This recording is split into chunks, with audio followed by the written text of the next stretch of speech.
Hello and welcome to Dungeoneered, a podcast dedicated to discussing Dungeons and Dragons. I'm Aaron. And I'm Josh. Let's do this. Did you like my delayed start, Josh? No, I thought there was an issue or an error, and I was so worried.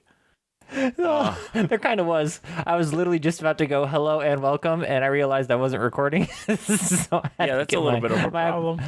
My Audacity wasn't even up, even though I already set it up like 20 minutes ago. Oh, man. Okay, so, but we do have a dance party, right? That we scheduled? Nope. Isn't that what we're doing? Nope. No. I say again, nope. No. But don't you do, like, dance stuff? Aren't you good at dancing? I don't know if I'd say... Oh, that wasn't a no. That wasn't a no. I don't think I'm good at dancing. I'm good. I don't even know if I'd say I'm good, but I am... Proficient? Yeah, that's the word I was looking at. I was thinking proficient at a video game called Pump It Up. It's like DDR, but not. Well, now you have to explain what that even means. Well, so I don't think anybody knows what Pump means, right? Except for the people who play Pump. Well, it's actually has a huge following, but so it's DDR. DDR is arrows up, down, left, and right. For Pump, it's the corners and the middle, and it's way better. Like 30 and you times just like better. hit him with your feet, right? Oh yeah, it's all with your feet. Yeah. You know what that makes me think of? And this is totally random because this is our 1 year anniversary birthday. Mm-hmm. Is Happy Birthday copyrighted? Like the song? I think it has gone back into the public domain, but at one point it was. Really? Somebody really copyrighted 100%. Happy Birthday? Did you not realize that like every restaurant you went into when they tried to sing like Happy Birthday to you had to sing their own like weird stores version? That's why, because they legally couldn't sing the regular Happy Birthday song. Well, I was going to have you sing Happy Birthday for our 1 year anniversary, but, you know, I guess I would be too nervous that there could be repercussions to that, so I would say no. I'm on vacation, brain. I'm on vacation, brain. You really are. You're not all there. Oh, man. It's been some time. Anyways, so are we doing Lukewarm Open this week, or are we not doing Lukewarm Open this week? I thought we were, but you were adamant that we're not, so I don't understand what we're actually doing. Okay, I'll give you a choice. So, first and foremost, let's explain what we're doing for the anniversary, because we're not doing a dance party, unfortunately. So, explain to everybody what we're actually doing for something a little bit different this week. Okay, yeah, so we're doing something a little different this week because it's our 1 year anniversary. This is... Dungeoneered has been going on for 1 year at this point. We are going to... It is. We're going to talk about our worlds in this episode. We're each going to think on something interesting that we created that we're like really proud with. Like, oh man, I made this encounter or this thing or whatever it was, and it ended up being so cool and everything that went down, and it's kind of just our chance to brag, kind of. Okay. And so we're just going to talk about, hey, like, this is what I made, and this is, like, how it works, and the history of it, and whatnot. And then, in classic Dungeoneered fashion, for the second half, we will try to make something kind of inspired by both of our topics in our Season 3 world. Boy, let's hope our topics were planned in advance, and we know what we're talking about. And I also don't think that they need to be like the thing that we create. It doesn't need to be like we could do one thing for each topic, like the topic you talk about, and then one thing for the topic I created. Oh, so like a double slap. It doesn't have to be one thing that somehow combines both of our two could be completely opposite topics. But that'd be so fun. That would be fun, and if we feel like doing that, we can. But also, I just want to say that it's possible that if it seems completely outrageous to try to mix the two, we don't have to. Yeah, I was going to say, because it may be very outrageous. Yes. All right, so then, I guess, if we're doing a Lukewarm Open, I'm thinking I have a couple things in mind, once my bird stops screaming. Yeah, she's going pretty wild. And she's eating too. But I'm thinking that either I'm stuck between a few things in my world to share for those of you, I think everybody pretty much knows, but I've been working on this world for a very long time, and I have a lot of stuff in here, so I'm kind of stuck between a few things. So I was either thinking about doing that, or we can just do a traditional lukewarm open. So, let's go with that, I guess. You want decide what I'm doing for our. I mean, that's kind of what you made it sound like. That's what you wanted to do earlier before we started recording. So, I mean, I'm fine with that if that's what you want to do.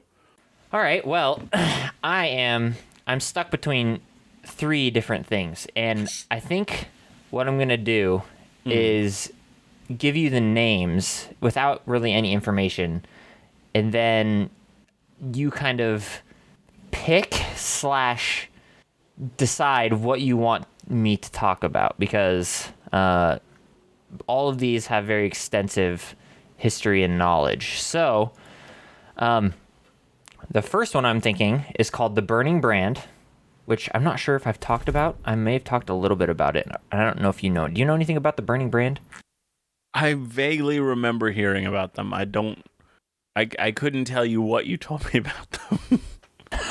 Okay, that's good. The second one is called the Halfling Gang, which I'm not sure if you know about the Halfling Gang either. I 100% know about the Halfling Gang, but I don't think anybody who's like, I don't think we've talked about it on the show. Okay, so yeah, that's the second one, and then the third one is called the Six Legions. I have not heard of that one, but you talked about it. Yeah, I don't think I've talked anything about that, but that one has the coolest name, so try not to be super biased. Well, can you give like a little like teaser for each one? Okay. The Burning Brand, let's say, the Burning Brand is, if I were to use one word to describe them, it would be banditry. The Halfling Gang, if I had one word to describe them, it would be cannibalistic. And classic if I had one word, and if I had one word to describe the Six Legions, ooh, this one's really hard. Nobility, royalty, pride, honor, military. I guess that'd be my word. Now, though, however, the Halfling Gang and the Burning Brand are like somewhat related. So if we did one of those, it'd be a 2-for-1 special. So we got to do the other one then. Well, they're also involved. I guess they're all kind of related now that I think about it, but not in a roundabout way, I guess. Well, I'm thinking, let's do the 6th one, the military one. The Six Legions? Yeah. Okay. Yeah, we can do the Six Legions. The other 2 will probably be brought up because I'm talking about the Six Legions. So they're kind of they're all somewhat together. I guess I could probably do all of them now that I'm thinking about it, but it might be a little long. So why don't we try and get yours out of the way? Because mine might be a very long time if we're gonna do this. Okay. Yeah, if we want to do mine first, that's fine. Yeah. What's going on in your world? Well, I know you've talked a lot. You've talked pretty extensively about your world in our. Well, multiple of my worlds, not just my current world. I've talked about my previous worlds and stuff. But I think this is the one that I'm going to... So, okay, I literally had my topic like pretty much chosen before we recorded this. Then, literally during our pre-show talks, Aaron said something and I'm like, you know what? That would be I would love to talk about that. And I changed my topic completely. So I don't know exactly how well this is going to be worded, but we'll see. Was it the Ooze Priest? Is that what made you switch? No, you were saying talking about monsters. So it was kind of the Ooze Priest. Okay. I guess I have a random. I would say I would give the Ooze Priest about 50 to 75%. Good. What do you call that? What do you call that? Credit. There we go. Giving them credit. 50 to 75% credit for changing my mind. Yeah, I mean, at the beginning of the podcast, we were talking about. I was looking through my folders of notes, and random in here is monster ideas, and I clicked on the tab, and the first thing that was on there was called Ooze Priest, and it has no notes, no nothing, just for some context. Yeah. All right, so let's explain what you're thinking, what you're going for. So this is like super relevant to my world, like super relevant to my campaign that I'm currently doing. Like, Okay. my players literally encountered this thing 2 to 3 sessions ago, but the repercussions are still going to happen. So, the idea that inspired me for this, that I looked at like a long time ago and was like, eventually I need to do something with this because this is super cool. It was Avatar. Avatar: The Last Airbender. Yes. Yeah. And I love in that one of show. the episodes, they're in a desert, and Oh yeah. they go into a sunken library. And this library is guarded by, I think it's like a giant owl. Yeah, it's an owl. I think it's an owl, right? But it has it's like a spirit owl or something. Yeah, it's like a giant owl or something. It's cool and mysterious and kind of like it kind of is played as this otherworldly kind of feeling creature.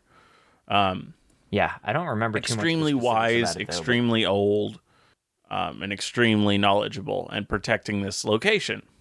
So I was like, man, I would love to have like a sunken library that's protected by some sort of ancient monster, but I didn't want it to be just like one in the same thing. Like, just I didn't want to just copy it. I wanted it to oh, come look, up with you're my in own a thing. desert.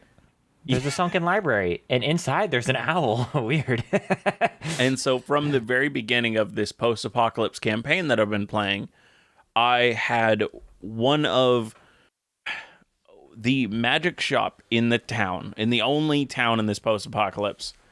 I explained Now, is it. this like this Yeah. town? Is it like small or is it like a city? It's a city, but the city is not fully recovered.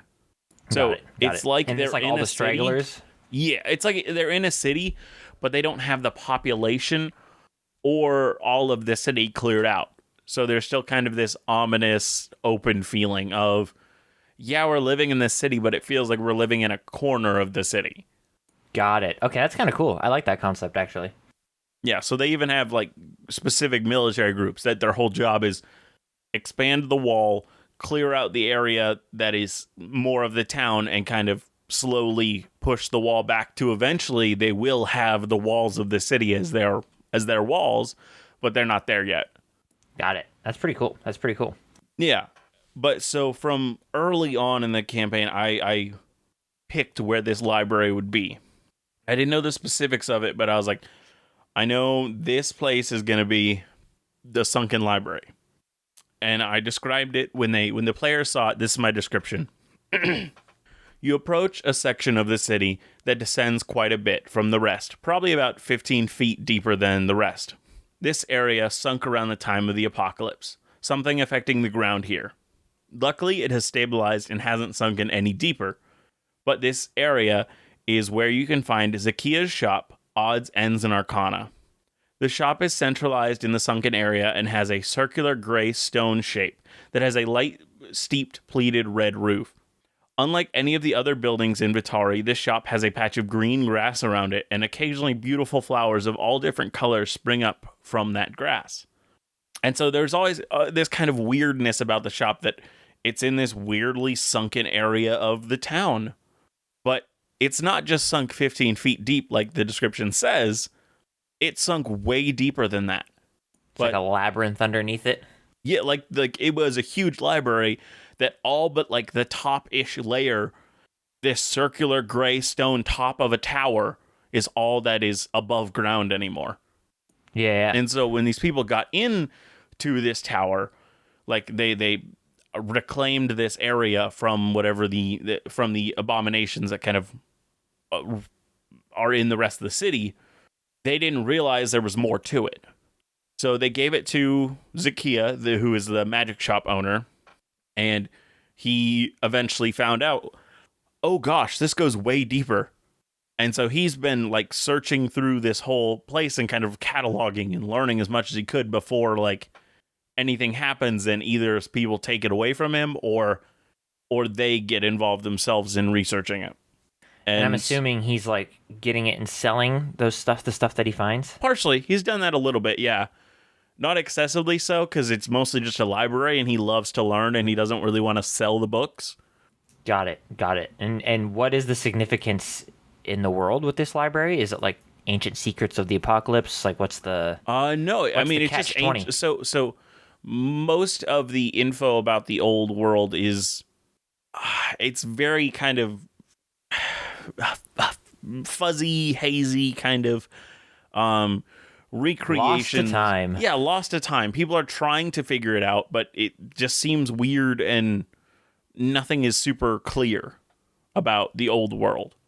So there's a lot of info that is just directly from the old world in this library. So that is definitely a drastic change of, these are firsthand accounts of what it was like. But when you say info, are we talking like info like all the above, like magical secrets? Or are we talking like historical texts of the old world? Or are we talking a little bit of everything? Like all the above? It's a little bit of everything. And so what happened is, like, when the players got to around, I think it was 4th or 5th level, they all of a sudden they went to Zakia's shop to buy something. The shop was open, but he wasn't there. And so he actually got lost, got stuck underneath in this library because of this creature, which I had instead of the owl, like they had in Avatar. Okay, now what is it? I have to know. What do we got? So the creature, I wanted to, I had a few ideas that I ran through. It was like, oh, maybe it's this, maybe it's this, maybe it's this. But in the end, I combined 2 awesome monsters from D&D. I combined the corpse flower and the oblex. So the oblex is an ooze, is a slime like oh gosh, like the ooze priest. That's part like of why. That's part of why it reminded me. But yes, it's like what is the? Why am I? Slimes? I can't remember anything like anything. Puddings. Yeah, it's gelatinous slime. Like a gelatinous cube. Yeah, gelatinous cube. That's what it is. Like I literally these are just basic terms, and for some reason they're just out of my brain today. You're on vacation brain too. Even though I haven't been on vacation.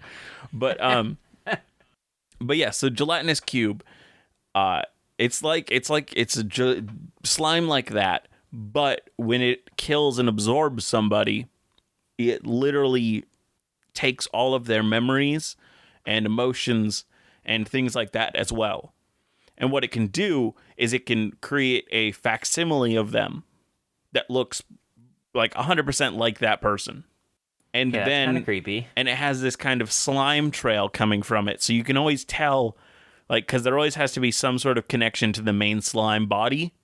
So that's the way you can tell when you're dealing with an oblex person versus a real person, is there's got to be some sort of connection to the main oblex body. Okay, and so what's a corpse flower? Where does that come? What the heck is a corpse flower? Corpse flowers they're like large flowers that devour corpses. And they can devour corpses like mid-combat and gain health and different other advantages from devouring bodies. And they can only hold so many bodies at a time. And so what I wanted to do is I wanted to combine these ideas, these 2 monsters. So like the ability to hold bodies and reproduce them as like not reproduce them, but you that sounded weird. But you get what I'm saying. Yeah, so they don't the corpse flower, it holds the body kind of in a stasis. What mine does, what my thing that I've created. And as it holds them in this kind of stasis, it has a vine connected to them. Just like the oblex always has this slime trail, there's always got to be a vine connected to any creature that this corpse flower is controlling. And are we talking about like just like a green vine? Yeah, just like a classic green vine. And so one of the things that the party, as they were looking for Zakia, discovered is this whole library was just covered in vines. Ah, okay. Because this creature has fully grown throughout this whole building.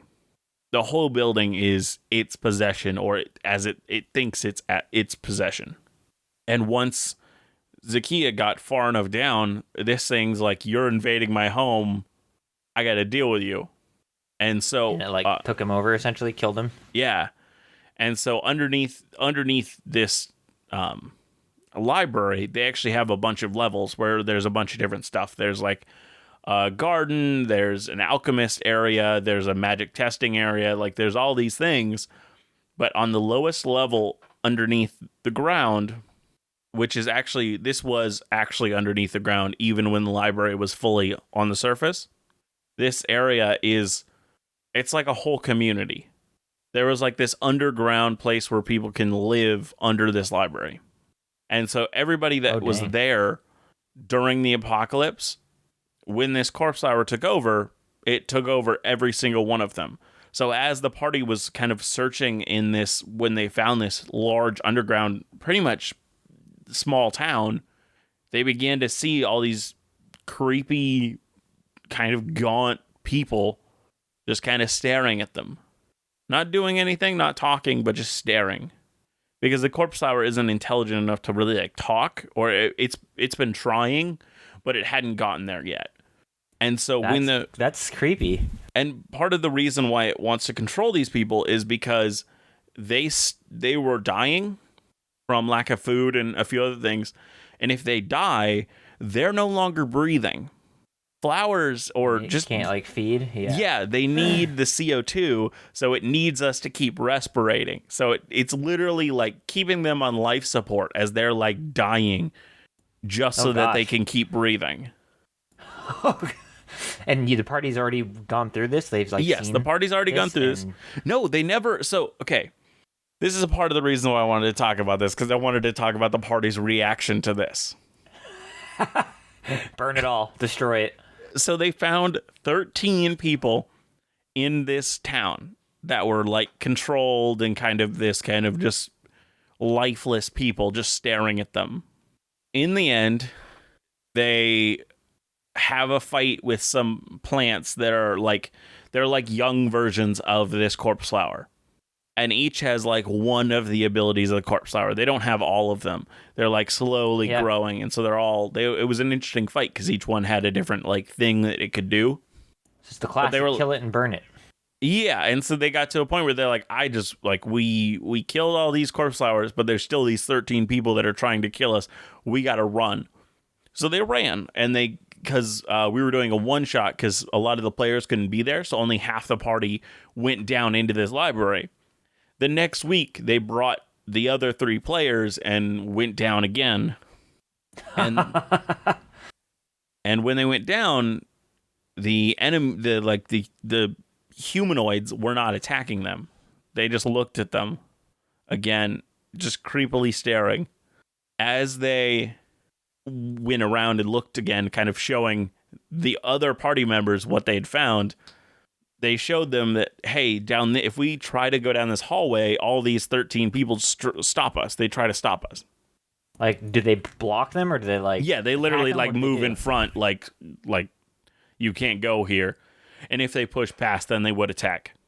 So in the end, they figure out a way to communicate with this creature.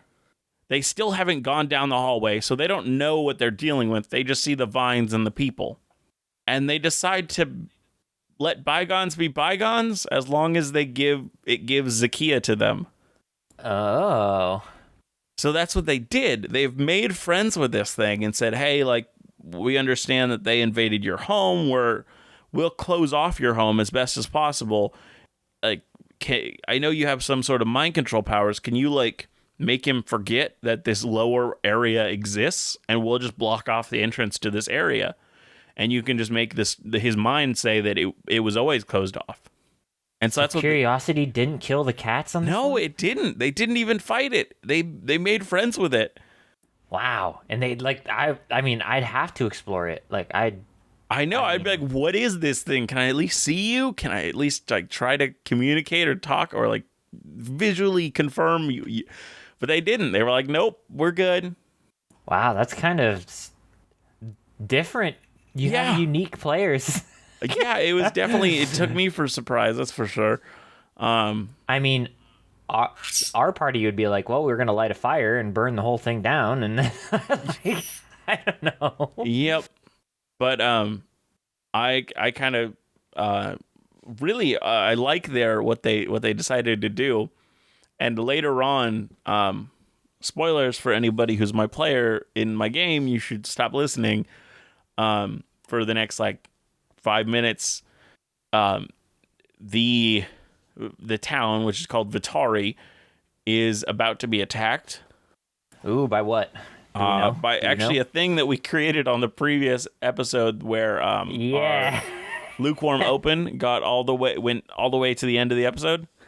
Oh, okay, yeah. Yeah, so in the end we created something for my world during that episode and so that cult is about to attack the city as we kind of created during that episode. Yes. And so now this thing is going to help them defend the city.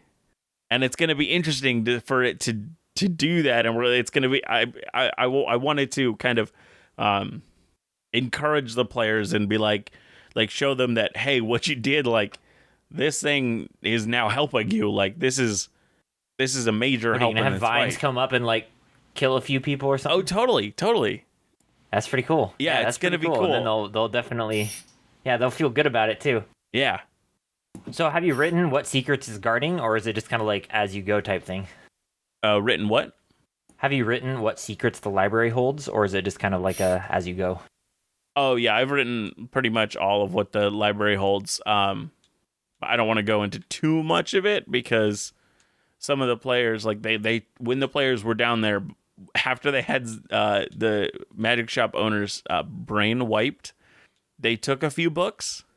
So I don't want to spoil what, but one of them has found epic magic, which is magic that requires multiple casters and is spells over ninth level. Ninth level. Yeah.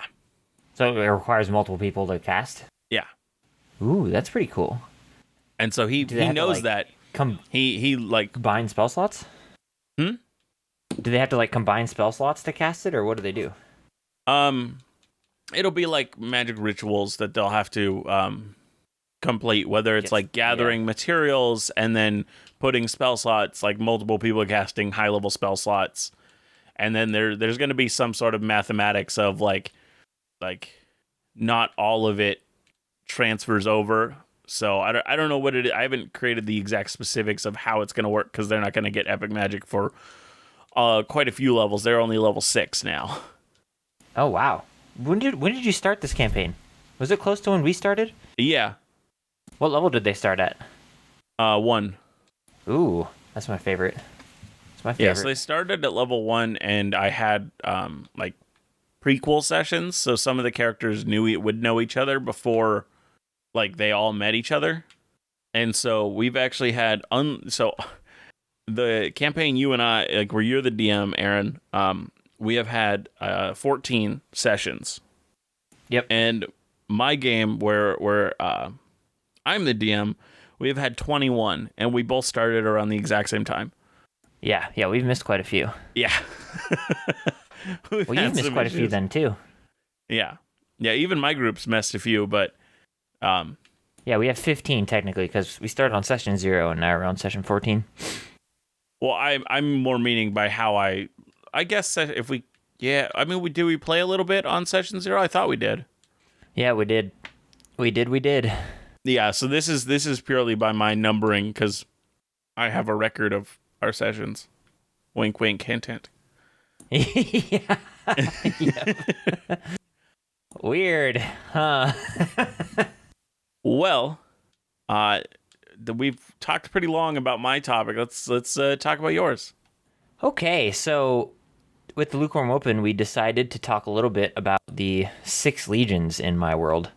And so like I said kind of in the beginning, my world is really expansive. So I've written a bunch of stuff in it, like short stories, books, things like that. I've written a whole lot of stuff with it. I've played multiple D&D campaigns in it. And so my players are currently, which is Josh and a bunch of other people, are currently in it as well. So I had to pick something that wasn't like super spoilers. And so I ended up kind of picking some stuff from the first campaign that I did in it, which was either the Burning Brand, the Halfling Gang, or the Six Legions. And the Six Legions are, I guess in short, they're essentially the military fighting force of a nation called Estol, which, Josh, I think you know a lot about Estol, right? I don't know if I know a lot, but I know some.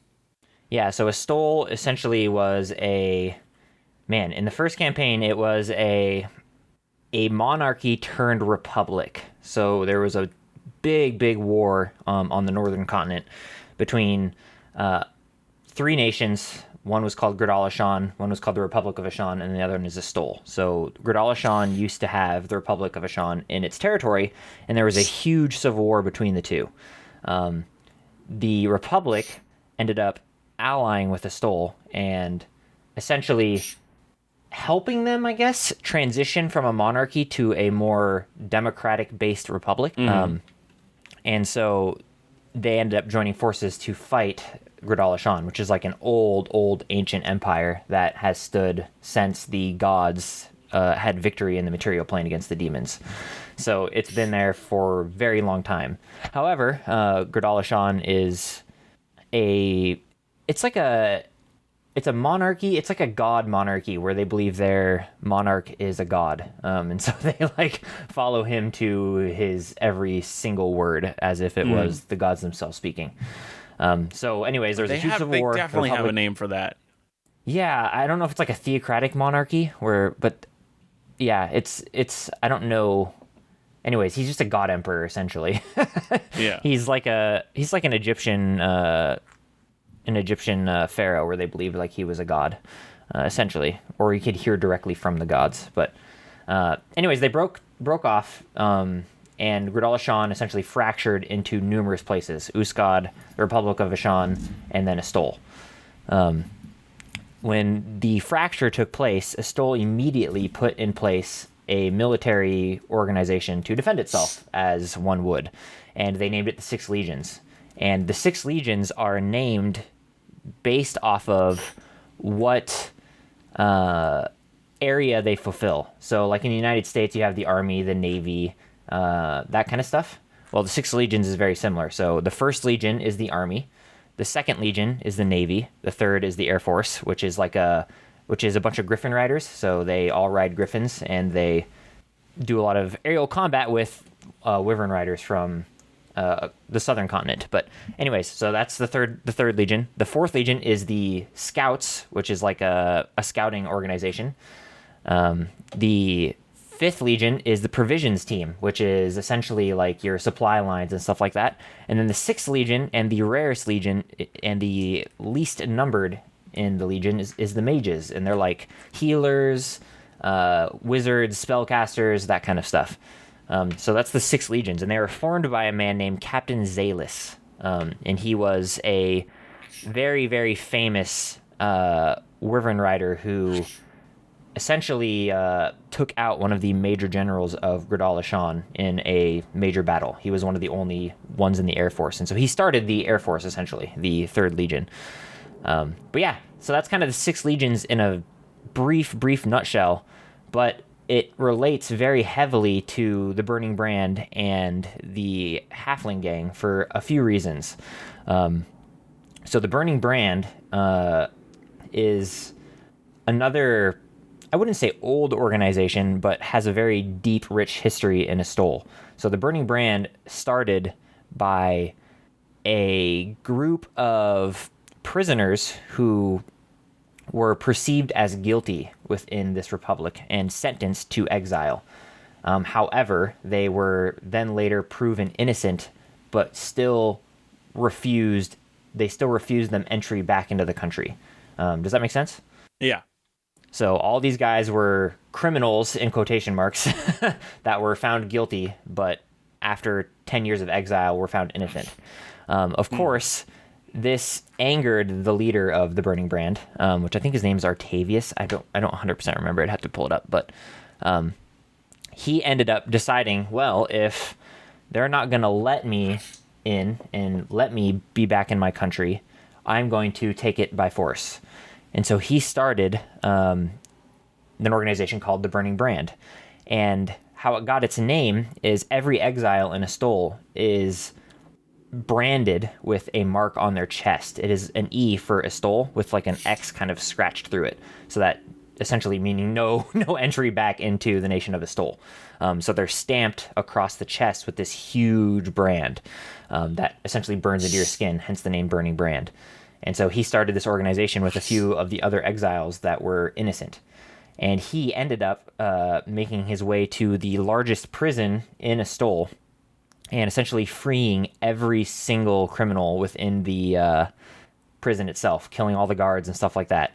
And they ended up creating a giant army out of all the criminals in Estol and are now pillaging the countryside, destroying and even besieging cities in certain cases for their cause, which their cause is a little bit, I mean, it's not really a spoiler, but it somewhat is. Their leader, Artavius, is a half-orc who has some misguidings when it comes to theology in my world. The perceived theology in my world is very heavy on the entities called the Gods of Light. So Gods of Light beat the Demon Lords for control of the material plane, and they essentially wrote history. So everybody believes in the Gods of Light and that they're supreme good and that they are the forces of good in this world.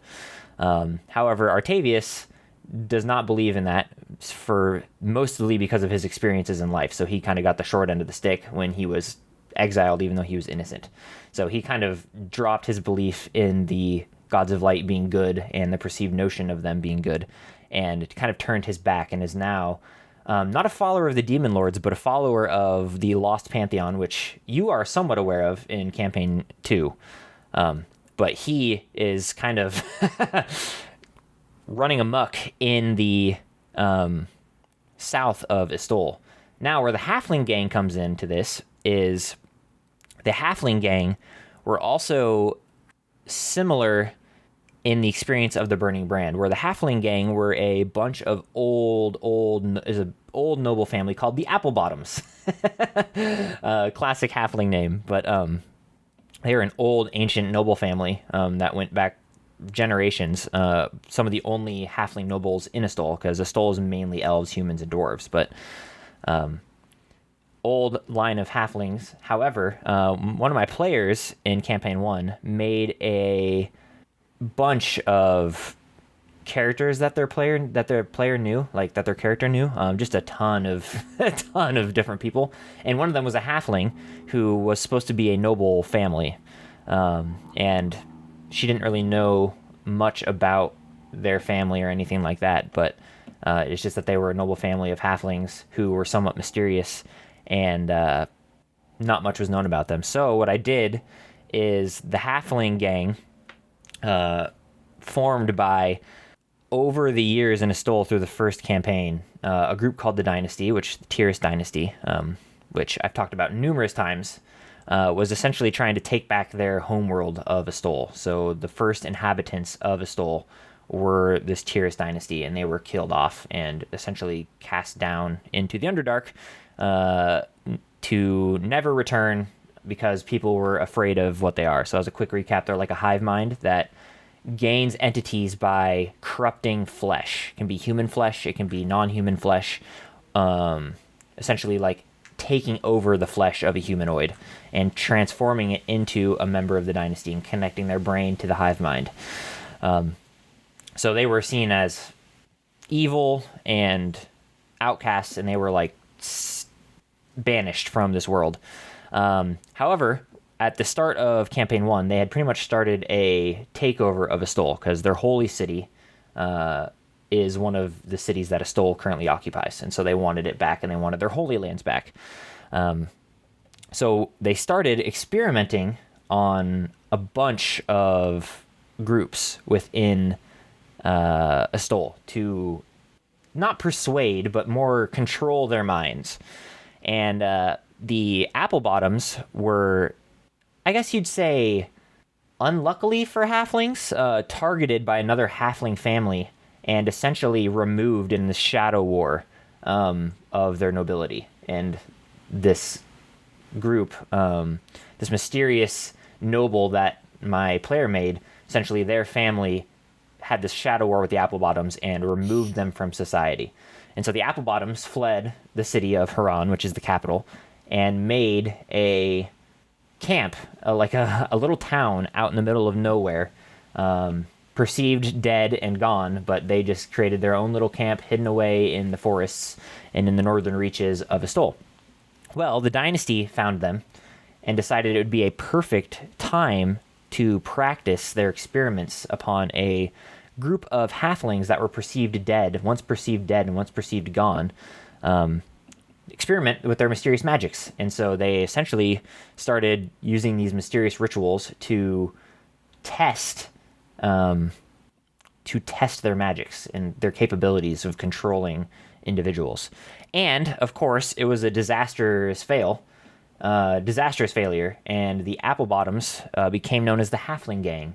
And as I said, the spoilers, as I like in the Lukewarm Open, that their hint was cannibalistic. Well, they ended up going mad. This ritual, this spell, ended up essentially turning their brain to mush. And they developed a taste for human flesh. And so I started the campaign 1, with the little town they were at being raided by a group called the Halfling Gang. And they were in league with the Burning Brand, because the Burning Brand was, hey, we have been ousted, just like your family has been ousted. We should band together and destroy this blight on our society of Astol. It is clearly been involved in many shady dealings, and we need to purge it of its corruption. And they essentially recruited the Halfling Gang to fight the 6 legions with the Burning Brand. Of course, the Burning Brand doing the majority of the work. But they recruited them and a bunch of other little bandit gangs and goblin strongholds to attack and destroy Astol. Yeah, that is a very brief history of the 6 legions, the Halfling Gang, and the Burning Brand. Any questions for me? Thank you for coming to my TED Talk. That was pretty extensive there. Yeah, but so the players were supposed to end up dealing with the Burning Brand in campaign 1, but they never did. So they ended up completely ignoring them. They killed all the halfling. Well, not all, but they killed the majority of the halfling gang. They killed the major roller. Yes. So the halfling gang, which I think I may have talked about, but the halfling gang's leader at least talked about the leader. Yeah. The leader is a really, really large halfling who has consumed copious amounts of human flesh, and he's become this massive individual, almost like ogre-sized. And he has like a special ability where if he runs 20 feet, he falls over and he rolls. And he can like smash everybody in a line, and they have to make strength saving throws or take extra damage and fall prone. And in his combat arena, which is super funny because we looked at the combats that I had done a couple weeks ago with Jordan and Chris, and like just looking at how different the maps are from when I started to how they are now is crazy. But anyways, it's just like there's pillars in the building, and if he hits all 4 of those pillars, the buildings collapse. And he did so and ended up killing himself, but made for a really epic finish to the combat where they had to like run out of the collapsing kitchens to avoid his his rollouts. But yeah, their like main town hall was a giant kitchen where they'd cook and keep like humanoids and stuff. Questions, comments, concerns? I don't know if I have any. That was, as I said, pretty extensive. That was pretty what happens extensive. When you've been working. This happens when you've been working on it for way too long. Yeah. But the Burning Brand are still around and still thriving, and they have their own section within Astol. Do you have any plans for taken over and conquered. Yes. So their leader from the campaign 1, he's still alive and still ruling the Burning Brand. So you guys are planning on going over there, I think, in the campaign, possibly sometime soonish. So perhaps you might run into them because they're still a pretty big force to be reckoned with, especially Astol got into a really big civil war between the 6 legions and a group called the Knights of the Vale. The Knights of the Vale wanted the monarchy to return. because they believed that the Republic was incredibly corrupt, which is kind of a twist on the classic monarchy's corrupt, let's make a republic. But they wanted the return of the monarchy, and the players ended up helping the Knights of the Vale overcome. We have talked about that on Estol. the show for sure. Yes, yeah. So Estol is now ruled over by monarchy again, in a roundabout like British sort of way, I guess, where like the Parliament still has the majority of power, but there is now a monarch who sits at the top, who kind of who can control and rule things, but doesn't. So I guess a little bit more involved than the British monarchy, but he can control things if he wishes. But he very much believes in a. He's a very good monarch. He's a very, very good monarch. His name is Oswald. He's a very, very good monarch. So he believes in all sorts of freedoms and rights for people. But who knows what's going to happen in the next king? But so he's kind of allowed the Republic to kind of continue with the guilds and the church and stuff like that.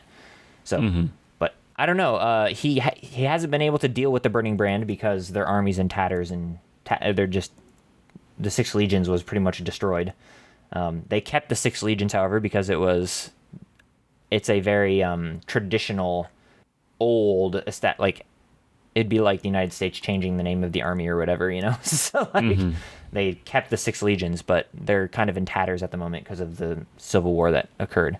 And so the Burning Brand have kind of run free in the southern parts of Estol and have really, really done some damage. So they're still around. So I don't know. You guys might run into them. There might still be plans with them, but yeah, they're still very prevalent in the world. And I really want you guys to fight their leader because their leader is really cool. But I can't say much about that because that's a lot of spoilers because he has a very extensive backstory. Okay, so we need to avoid meeting the leader of this group, is what I'm hearing. Yeah. At all costs. It's very possible. So in Campaign 1, they dealt with one Burning Brand member, one Burning Brand leader. So the Burning Brand is divided into numerous leaders in numerous different camps. And all controlled, almost like the Eversong Coast in a way, where like you have the main leader and then all of the people who are like vassals to him. Essentially, that's kind of how he runs things. So it's very possible to not even see him or deal with him. It just depends on what goes on and what happens. But who knows? Yeah. But he's currently doing all sorts of stuff. So they're no good. A lot of people don't like him though. So a lot of criminal organizations hate them as well because they've been disturbing a lot of stuff. So yeah, they're one of the like purify, not in holy flame, but purify. It seems our time is moving fast, so we should try to create something for season 3 in this episode.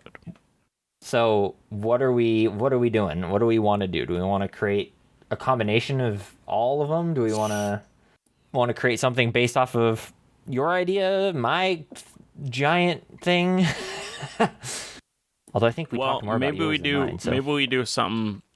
Maybe we do try to create something combining the two. Whether it's this group is actually led by a monster like mine, or it just has one, or it worships one, or like whatever it is. But like I feel like there's ways to combine these types of my first immediate thought was combining them with there's like a bandit organization or whatever, and this creature has essentially taken over and controlling all of the individuals, almost like a hive mind, almost like the Dynasty, I guess, where he controls the majority of all of the members through his connection with them or whatever, like a vine or something, or a ooze or something like that, where he controls them, which I think would be really fun.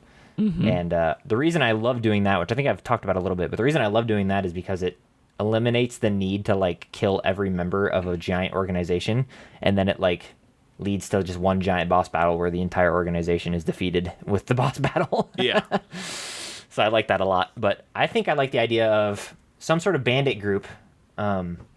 Maybe even they have like discovered a library and they have like lost tech, almost like there's the Brotherhood in Fallout 3 or in the Fallout games, and then what's the other one? What's the evil one? Well, evil in quotation marks. In Fallout? Yeah. There's like the Brotherhood of Steel, and The then there's Enclave? the Enclave. Yeah. Because they have like not magical secrets, but tech secrets that they discovered in Yeah, well, through time. they are the post-apocalypse government. Right. A few people Right. from the government hid themselves in a place where they could survive, and then this is the ancestors of those politicians Right. that believe, So what if we did because like our a parents had some sort of ruling power over America in this post-apocalypse, we should have that too. Yeah, so what if we did like a what is this creature though? Okay, what's this creature? I want to do like a creature controls a bandit like organization. And this bandit organization has like their main fortress or their main like camp is some sort of like ancient library or ruins of some kind that has like magical secrets, weapon secrets. And maybe you'd even like create like almost like bio-coded weapons that are specific to the people being controlled. So when they die, like their weapons like dissolve. So like a almost like a Pokemon like Scyther, like they have like a scythe on their hand or something that's like grown out from it from being influenced by this creature or whatever. Do you think it's kind of like warlocks, and they can kind of be like, they would be considered like hexblade warlocks, but instead of finding a Oh, sword and yeah. making a pact with it, it literally grows from them? Yes. That's a really good idea. And their patron is this entity that resides in the center of this library or whatever. Yes. And it like controls all of these individuals. And maybe So it's then not even what like is the a entity? creepy creature. Maybe it's actually, because I know you like your fleshy things, but I'm thinking let's go the opposite of that. And what if it's just like a gem? Like a giant sentient gem? Maybe it's even that like reminds me of Red and Boral. extraplanar. Do you remember Red and Boral? I do. I do like that idea of like a gem or what? Okay, what if we wanted to go real crazy and like I like this idea of an extraplanar, but like yeah, like an extraplanar entity that like crashed into the world or whatever. And maybe it's And like it one of was those things just- that it is like, it's like that classic sci-fi where it's like, I know it looks like this, but that's just because you can only see 3 dimensions. yeah.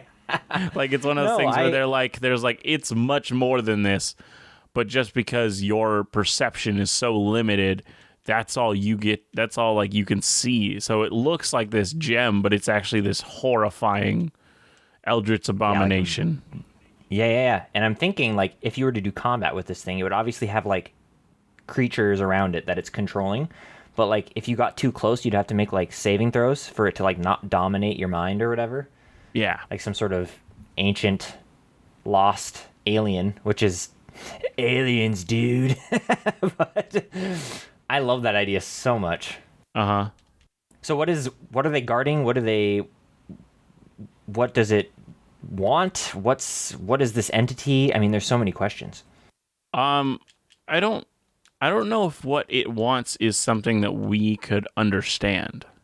You know what I'm saying? Like it's one of those things Going where it's that like, route. yeah. And so I I think see. I think the people always kind of interpret what it wants in their It's own the- way. It's the okay. I like that idea first of all, but my mind first went to I made a book in a library and you picked it up. Oh, you can't read it. I've done that multiple times. What language did you speak? No, yeah, you can't read it. That's not one of unfortunate. those. I'm sorry. I would love you to be able to only read like- this, but I made it this specific language that you can't speak. Yeah, you can't. You just can't. It read just happened that way. It was pure coincidence. I love that so much. Well, what's in the book? Well, you can't read it. But I do like this idea of each individual who looks at this sees something different, and maybe that's how it like controls you, almost like a. I mean, I don't know. I don't remember if you know anything about Harry Potter, but the mirror in Harry Potter, where if you Nope. look at it, it Nope. shows what you want the most. It shows So there's his a mirror in Harry parents. Potter. Yeah. It shows what you want the most, and maybe it's something like that where like you look at it and it like shows you something different for each individual. Or Something maybe like it's a maybe it's not desire even or- like maybe it's not like that powerful. Maybe it doesn't show you what you want. maybe it shows you what you expect to see. So it's all about the person's expectations. Like, this is an ancient magical book, so they're going to see something ancient and magical. The reason I like more so the what you want, because then it like gives agency to like give in to it and have it become your patron, because like it offers you what you want. You know what I'm saying? Like, you want revenge because your family was killed by, a bandit organization.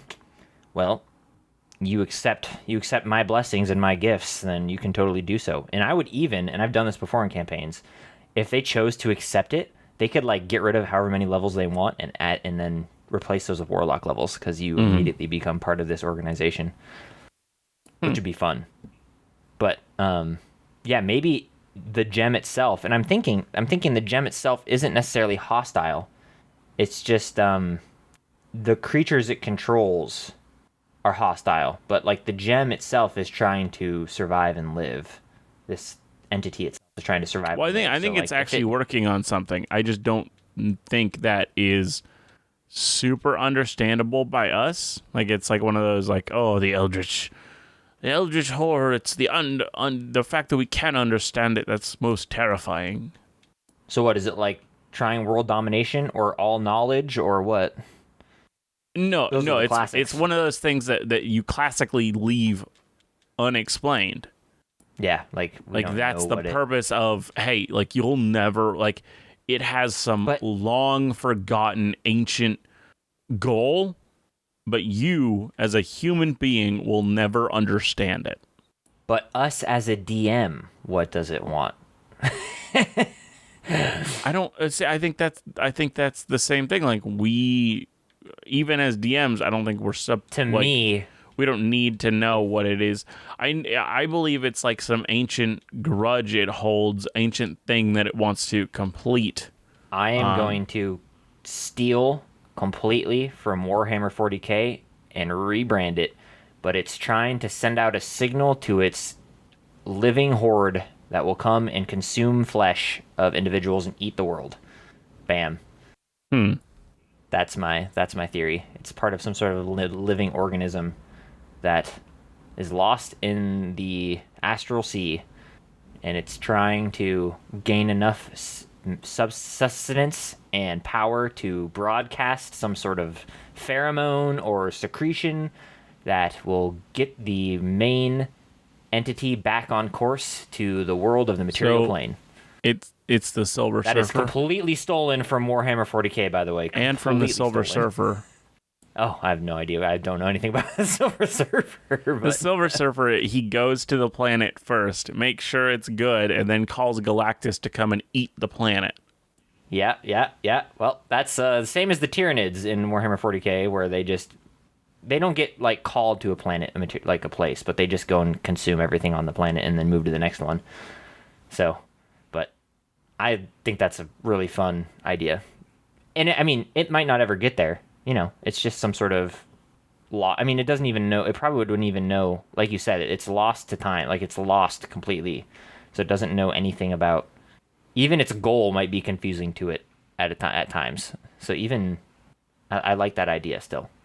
Mm-hmm. And like it slowly maybe feeding. So like even if like a player were to accept this Warlock Pact, like they'd start having signs of like physical wear, because it's like partially feeding on them, like partially consuming their life essence to try and build up enough. Maybe it even has dreams of this thing that it's trying to summon. It would, for sure. Yeah. And I think that'd be so fun.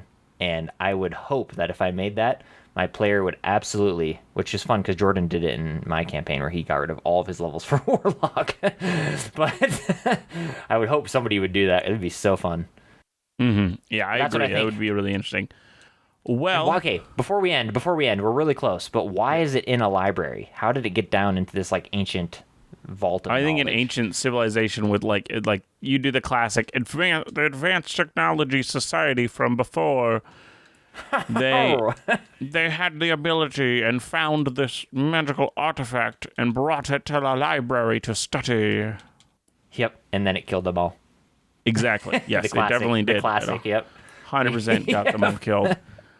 Ooh. Ooh. Well, I think this is cool. I think this is great. And I think this is it. We made it a whole year. We did. Episode 52. 1 year of Dungeoneered. If you go to our YouTube, we'll be posting a dance party of Josh dancing on the YouTube. Nope, not going to do that. Maybe Aaron, if Aaron wants to post himself dancing. Yeah, but I'm not the one who plays Pump every couple Mondays or whatever, you know? Every Monday, but yeah. Haven't been doing it since I got the new job, but starting it up tomorrow. Thank goodness. Heck yeah. Yeah, because you're gonna record that 1 year anniversary dance video. Nope. Nope. Anyways, let's end it. Yes, let's end this. Thank you for listening to Dungeoneered episode 52. If you listen to us on any podcasting apps that have ratings and reviews, be sure to rate us, review. It really helps the show by showing you're engaging in more ways than just listening. If you want to send us a message, send it to dungeoneered@hotmail.com, whether it's like lukewarm open suggestions or even topic suggestions. Love to hear them. Now, always remember to be the sharpest barrel in the bunch. See you next time. Bye. Bye.